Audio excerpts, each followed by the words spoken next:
सल्तनत उस्मानिया 6 सदियों की अजमत का राज, एक छोटे कबीले से उठने वाला तूफान जो सदियों तक तारीख का रुख मोड़ता रहा। वो जिन्होंने सच्चाई, अदल और ईमान को तलवार की नोक पर नहीं, दिलों की गहराइयों में उतारा। ये कहानी है उन बहादुरों की जिनकी सल्तनत सिर्फ जमीनों पर नहीं बल्कि दिलों पर थी। ये है सल्तनत उस्मानिया।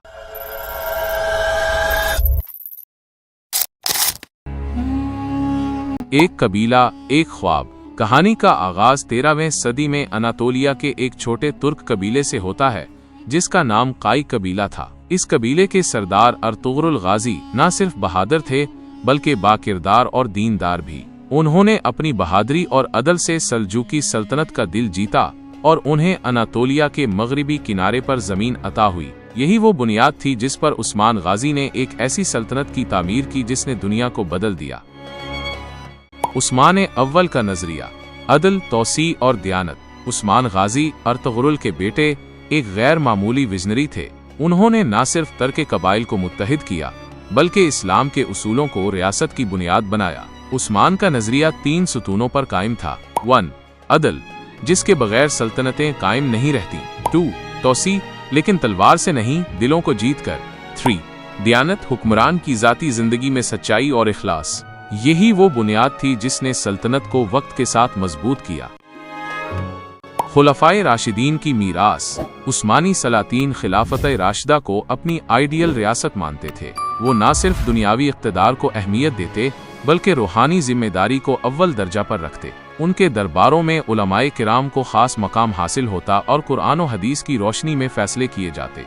सुल्तान मोहम्मद फातेह ने जब कुस्तंतुनिया फतह किया तो इस शहर में दाखिल होते ही उसके कलीसा को मस्जिद में तब्दील किया, लेकिन ईसाइयों को उनकी इबादत की इजाज़त दी।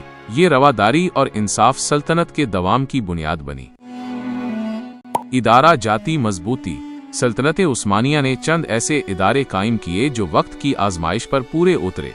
दीवाने हमायूनी, इंपीरियल काउंसिल, जहां काज़ीउल कुज़ात, वुज़रा, जर्नैल और मुशीर जमा होते। सिपाही निज़ाम, जिसमें यनीचरी, जैनिसरीज शामिल थे जो सुल्तान से गैर मुतज़लज़िल वफादारी रखते थे। वक्फ़े निज़ाम, जिसके ज़रिए मदारिस, मसाजिद, शफाखाने और अवामी भलाई के इदारे चलाए जाते।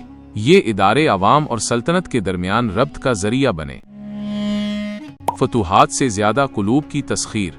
सल्तनत की तौसी का मतलब सिर्फ ज़मीनें हासिल करना नहीं था बल्कि लोगों के दिल जीतना था। जब उस्मानी किसी नई सरजमीन पर काबिज होते तो मकामी मज़ाहिब को तहफ़्फ़ुज़ दिया जाता, ज़ुबान और सकाफ़त का एहतराम किया जाता, इंसाफ के तराजू को हर किसी के लिए बराबर रखा जाता। इसीलिए मकबूजा अक़वाम भी उस्मानियों को अपना निजात दहिंदा समझते हैं। इल्म, फ़न और तहज़ीब का उरूज। सल्तनत उस्मानिया ने इल्म व फ़न के फ़रोग़ में गैर मामूली किरदार अदा किया। मदारिस व जामियात कायम किए गए जिनमें दीनी और दुनियावी उलूम साथ साथ पढ़ाए जाते। शेर व अदब, ख़त्ताती और मेमारी को सल्तनत का हिस्सा बनाया गया। मस्जिद सुलेमानिया और मस्जिद सुल्तान अहमद इसकी रोशन मिसालें हैं। तिबी मैदान में भी तरक्की हुई, शफाखाने और दवाखाने आम हुए। ये इल्मी तरक्की ही थी जिसने सल्तनत को ज़हनी तौर पर मजबूत रखा। अदले उमर की झलक। उस्मानी अदालतों में सल्तनत में एक आम आदमी भी सुल्तान के खिलाफ अदालत जा सकता था। अदालतें मजहब, कौम और ज़ुबान की तमीज़ किए बगैर इंसाफ फराहम करती थीं। काजी किसी भी दबाव में आए बगैर कुरान और सुन्नत की रोशनी में फैसले करते। एक मशहूर वाक़या है कि एक किप्ती ईसाई ने सुल्तान सुलेमान कानूनी के खिलाफ मुकदमा दायर किया और जीत गया। सुल्तान ने फैसला तस्लीम किया। ये अदल सल्तनत को लोगों के दिलों में कायम रखता था।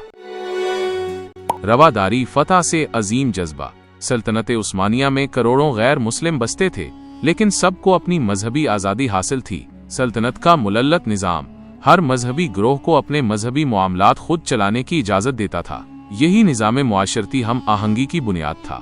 यही रवादारी थी जिसने मुख्तलिफ कौमों को एक परचम तले जोड़े रखा। सलातीन की रूहानी वाबस्तगी।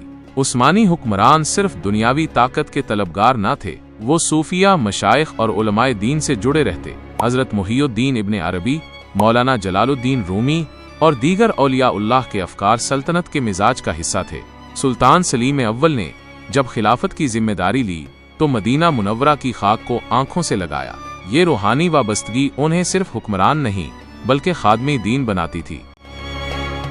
زوال کے باوجود وقار، اگرچہ 17ویں صدی کے بعد سلطنت کو داخلی و خارجی چیلنجز کا سامنا رہا، لیکن پھر بھی عثمانی سلطنت نے اپنی شناخت، ادارے اور اسلامی اقدار کو برقرار رکھا۔ 19ویں صدی میں جب یورپ پوری قوت سے حملہ آور ہوا، تب بھی خلافت کا پرچم سرنگو نہ ہوا۔ حتیز کے پہلی جنگ عظیم میں شکست کے بعد بھی سلطان عبدالحمید ثانی جیسے حکمرانوں نے خلافت کا وقار بچانے کی آخری سانس تک کوشش کی۔ نتیجہ: سلطنت عثمانیہ کی 600 سالہ حکمرانی کا راز۔ 1. ایمان پر مبنی قیادت۔ 2. عدل پر مبنی نظام۔ 3. علم اور روحانیت کی ہم آہنگی۔ 4. ادارہ جاتی استحکام۔ 5. رواداری اور احترام۔ یہ وہ اصول تھے جن پر عمل کر کے ایک قبیلہ دنیا کی سب سے طویل، منظم اور باوقار مسلم سلطنت میں تبدیل ہو گیا۔ آج بھی جب تاریخ سلطنت عثمانیہ کا ذکر کرتی ہے تو وہ صرف ایک حکومت نہیں بلکہ ایک تہذیب، ایک نظریہ، ایک روشنی کی علامت کے طور پر یاد کرتی ہے۔ اگر آپ کو یہ ویڈیو پسند آئے تو لائک کریں، کمنٹس میں اپنی رائے دیں اور مزید دلچسپ ویڈیوز کے لیے چینل کو سبسکرائب ضرور کریں۔